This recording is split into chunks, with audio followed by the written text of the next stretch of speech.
Olá, sejam muito bem-vindos. Hoje a gente vai mergulhar fundo numa das obras mais polêmicas e, sem dúvida, influentes do pensamento brasileiro contemporâneo, O Jardim das Aflições, de Olavo de Carvalho. É um livro, olha, que propõe uma releitura bem radical da história do Ocidente. E o nosso objetivo aqui é entender passo a passo como esse argumento todo é construído. Bom, esse livro foi publicado lá em 1995 e já vou avisando, não é uma leitura das mais simples, não. Ele traça um argumento que conecta a filosofia lá da Grécia Antiga diretamente com a estrutura de poder do nosso mundo moderno. A proposta é bem ousada, investigar as raízes do que o autor enxerga como a mentalidade que domina o cenário global hoje em dia.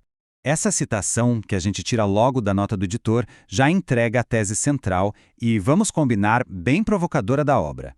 A ideia é que a história do Ocidente é basicamente movida por um projeto contínuo de poder imperial, que só vai mudando de cara ao longo dos séculos. É a partir dessa premissa que toda a análise do livro vai se desenrolar. Então, para a gente começar a desvendar esse argumento, a obra nos leva numa viagem de volta à antiguidade. O ponto de partida é um reexame do filósofo grego Epicuro e do seu famoso jardim. E é aqui que a gente vê a primeira grande virada de chave do livro. Geralmente, quando a gente pensa em epicurismo, vem à cabeça a busca pela felicidade, pela paz, né? Mas a obra interpreta isso de um jeito, nossa, radicalmente diferente. Para o autor, essa filosofia seria, na verdade, uma fuga da realidade. Ao buscar só o prazer material e evitar o sofrimento, o indivíduo estaria, na prática, abolindo a consciência e se entregando a uma espécie de servidão voluntária, sabe? Ignorando as questões mais profundas da existência. E aí a análise dá um salto de séculos, construindo uma ponte que parece, à primeira vista, bem surpreendente. Como é que uma filosofia antiga de retiro individual pode ter a ver com um projeto moderno que quer transformar o mundo inteiro? É isso que a gente vai ver agora. Essa conexão é feita através do que o livro chama de impulso materialista.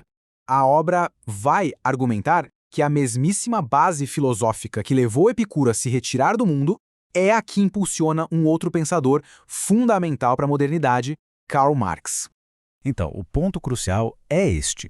O livro argumenta que o marxismo é uma evolução radical daquele mesmo impulso materialista. Se o Epicuro propunha que a pessoa mudasse a sua percepção interna para não sofrer com o mundo, o Marx ele eleva essa ambição a uma escala coletiva, revolucionária. A proposta não é mais fugir do mundo, e sim transformá-lo por completo, ou, como diz na obra, substituí-lo por uma nova realidade toda projetada. Essa trajetória toda, segundo o livro, nos leva direto para a conclusão da obra sobre a nossa era. A ressurreição da ideia de império, só que numa forma nova, global, a tal ressurreição de César. Para entender esse novo império, a gente precisa sacar um conceito-chave, que é o de religião civil. O autor descreve isso como a base ideológica que dá liga, que dá coesão a esse poder. É um sistema de valores que funciona como uma religião, mas sem um Deus, sem transcendência. O Estado e os seus projetos se tornam a fonte final de sentido para a sociedade. Esse novo império se manifestaria por algumas características bem claras. Um poder global centralizado, um controle bem rígido da informação e uma nova elite governando. E segundo o autor, a culminação desse processo todo é o que ele chama de Estado Bedel, um Estado paternalista que acaba assumindo a responsabilidade por todos os aspectos da nossa vida, oferecendo segurança em troca da nossa autonomia e liberdade. Bom, para a gente finalizar, é fundamental entender a motivação do próprio autor ao escrever uma obra tão densa e, como já dissemos, polêmica. Qual era o objetivo dele afinal? Essa citação, gente, é a chave para entender a proposta da obra. O autor não se vê como um ativista político tentando mudar o mundo. Ele se vê mais como uma testemunha consciente. O livro é um registro, sabe? Um testemunho da sua interpretação dos fatos para que no futuro fique registrado que nem todos estavam dormindo enquanto a história seguia seu curso. No fim das contas, o Jardim das Aflições nos deixa com essa pergunta fundamental martelando na cabeça. Qual é o verdadeiro papel das ideologias na formação do poder global? É uma reflexão muito profunda sobre como as ideias que nasceram há milênios podem continuar moldando as estruturas que governam nosso mundo até hoje. E esta análise, que busca justamente aprofundar temas complexos como este, foi desenvolvida aqui pelo canal Terceiro Cérebro. O nosso espaço é dedicado exatamente a isso, para quem busca conhecimento, crescimento e, claro, liberdade pessoal através do entendimento de ideias que realmente têm poder.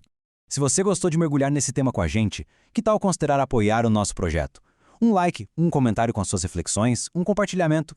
Tudo isso faz uma diferença enorme. E claro, se inscreva no canal para não perder nossas próximas análises, combinado? O apoio de quem nos acompanha é o que nos dá combustível para continuar. E para uma análise ainda mais aprofundada, fica aqui o convite para visitar nosso blog em terceirocérebro.blogspot.com. Muito obrigado pela companhia e a gente se vê na próxima.